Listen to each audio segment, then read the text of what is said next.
안녕하십니까, 박사입니다.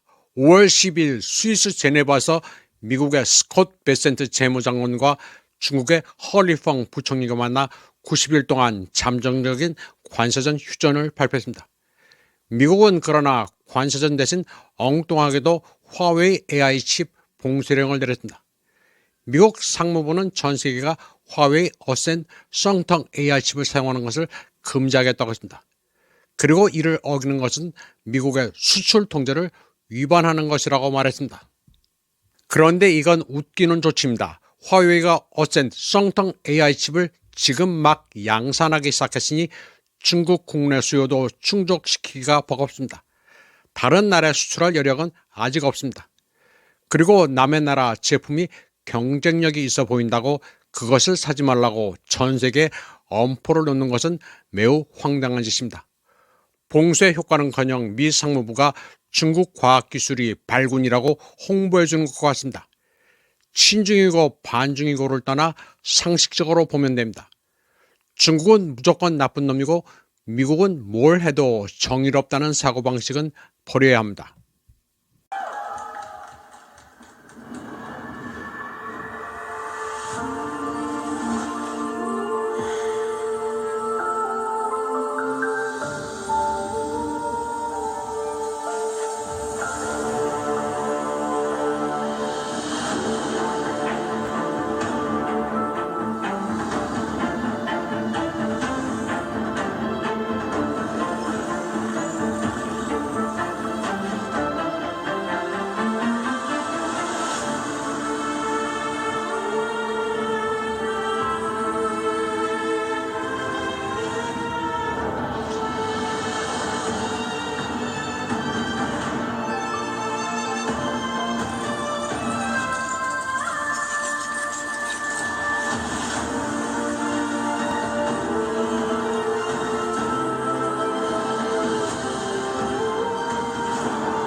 미국이 기술 봉쇄를 하건 말건 화웨이는 무섭게 도약하고 있습니다.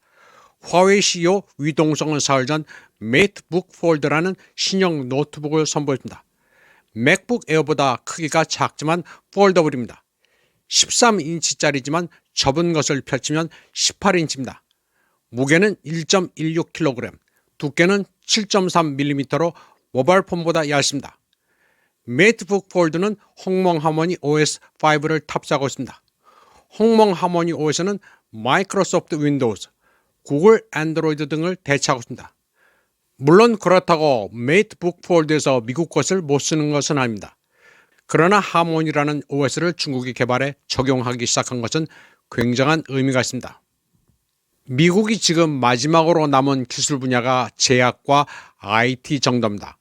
IT 표준의 미국 독점을 중국이 깨고 있는 것입니다. OS를 공략하면 IT 시장에 화수분을 먹게 되는 것입니다. 화웨이는 중국 내수 시장의 OS부터 평정하고 브릭스를 포함한 글로벌 사우스에 진출하면 미국의 IT는 그냥 죽는다고 봐야 합니다. 인구가 깡패입니다. 한국에서는 화웨이 하면 백도어가 설치된 것으로 의심돼 반감을 가지고 있지만 나라마다 다릅니다. 러시아나 사우디아라비아에서는 미국의 아이폰을 그렇게 보고 있습니다. 기본적으로 전자제품에는 다 백도어 기능이 잠재적으로 있다고 봐야 합니다. 심지어 자동차의 TPMS, 타이어 공기압 감지 시스템이나 블루투스도 개인 데이터 수집 용도로 이용할 수는 있습니다. 중국에서 테슬라 자동차의 관공서 접근을 막았던 이유도 같은 맥락입니다. 홍몽 하모니 OS는 저렴하게 보급하면 사실 세계 정복은 시간 문제입니다. 참고로 이번에 출시된 메이트북 폴드의 가격은 23,999위엔입니다. 한화로 463만 원이니까 싸지는 않습니다. 중국의 대표 선수는 화웨이지만 샤오미도 대단합니다. 2014년에 29나노의 S1 칩을 개발한 것을 시작으로 계속 실력을 쌓아 지금은 3나노 규격의 슈엔제 엑스링 51 칩을 내놨습니다. 퀄컴보다 성능 면에서 우위했습니다. 3나노면 집적회로 190억 개 용량입니다. 화웨이나 샤오미의 약세는 엔비디아 같은 경쟁 업체를 두렵게 하고 있습니다. 미국 실리콘밸리가 초토화될 날도 머지않았습니다. 한국에서는 중국이 항상 남의 기술이나 훔쳐 짝퉁을 만든다고 여기는데 그렇지 않습니다. 물론 기술을 훔치기도 하겠지만 그게 다가 아닙니다. 그들은 자체 기술 개발을 위해 굉장한 각고의 노력을 기울였습니다. 중국은 지금 기업가 정신으로 충만합니다. 이 사진은 2차 대전 당시 소련 전투기 일류신2 스토르모비기입니다. 포화에 하도 맞아 기체가 너덜너덜하지만 임무를 완수하고 기지에 귀환했습니다. 화웨이 창업자 런청페이가 자기 집무실에 걸어놨다는 사진입니다. 지난 시기를 돌이켜보면 어려운 일이 많았지만 앞을 보고 나아가면 영원히 포기할 수 없다는 게 런청페이의 기업관입니다. 미국이 아무리 숨통을 쥐어도 끝까지 불사조처럼 견뎌 봉황열반을 하겠다는 각오가 나타났습니다. 런청페이의 기업가 정신은 오늘날 중국의 감투 정신을 대표하고 있습니다. 그는 화웨이의 자본이 쉽게 들어오는 것을 허용하지 않는다고 말합니다. 자본의 탐욕스러운 본성은 이상의 실현을 파괴한다면서 화웨이는 이상을 위해 분투하는 것이지 금전을 위해 분투하는 게 아니라고 말합니다. 화웨이는 비상장 회사입니다. 그는 M&A 같은 것으로 돈놀이 하는 데는 관심이 없습니다. 그는 또 화웨이의 내부 관리 시스템은 스트림라이닝 되어 있어 개인에 의존하지 않는다고 합니다. 그래서 누군가 회사를 그만둬도 아무런 영향이 없다고 말합니다. 한편 중국의 인민일보는 미 상무부의 화웨이 기술 봉쇄와 관련해 한 논객의 평론 하나를 게재했습니다. 중국 상무부 대변인을 인용해 미국의 행위는 중국 기업의 합법적인 권익을 심각하게 훼손하고 글로벌 반도체 생산과 공급망의 안정성을 심각하게 위협하며 글로벌 과학기술 혁신에 심각한 영향을 미쳤다고 말했습니다. 그리고 다른 사람의 발목을 잡는다고 더 빨리 달리는 것은 아니라고 했습니다. 또 다른 나라를 망령되게 봉쇄에 고립시키려는 이러한 일방적인 보호주의적 접근 방식은 궁극적으로 미국 산업의 경쟁력을 훼손하고 스스로 발등을 찍는 결과를 초래할 뿐이라고 말했습니다. 그러면서 최근 몇 년 동안 미국은 국가 안보 유지라는 명분 아래 중국의 기술 발전을 막고 중국의 산업 업그레이드를 방해하기 위해 샤오유엔 까오창 자신의 마당에 높은 벽을 쌓아왔다고 했습니다. 그러나 중국은 부당한 억압에 직면해 미국이 중국의 발전을 막을 수는 없다는 것을 행동을 통해 입증했다고 말했습니다. 그리고 그러한 압박은 중국을 누르기는커녕 더욱 강대하게 만들 뿐이라고 했습니다.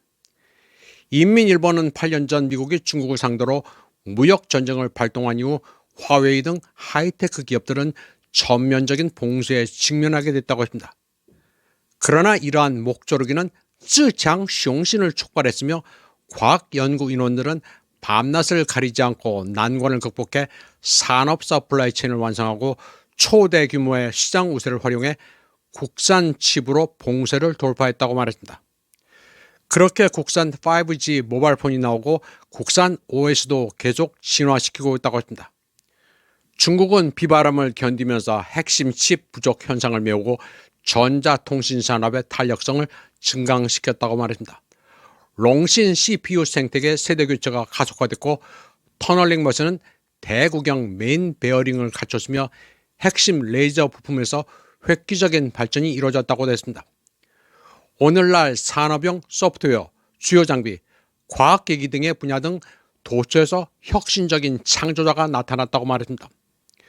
최근에는 홍명 하모니 OS가 처음으로 컴퓨터에 적용돼 핵심 부분부터 전체를 완전히 제어 가능케 PC 영역에서 중단 돌파구를 열었다고 기술했습니다. 인민일보의 논평가는 중국이 억압을 두려워하지 않는 이유는 축적된 과학기술 혁신의 잠재력 덕분이라고 했습니다. 양탄 일성부터 유인 우주비행, 국산 대형 항공기에서 양자 컴퓨팅에 이르기까지 걸어온 길을 돌이켜보면 중국의 발전은 언제나 자체 힘에 기반을 두었다고 했습니다. 도전에 맞서는 것은 정신, 의지, 힘을 강화했고 야망과 오기, 자신감을 만들어냈다고 했습니다. 아울러 혁신 잠재력을 자극하고 비대칭 전략으로 과학기술 혁신을 강화해 새로운 국가 시스템의 장점을 활용함으로써 중국의 혁신을 큰 진전으로 이끌어왔다고 합니다.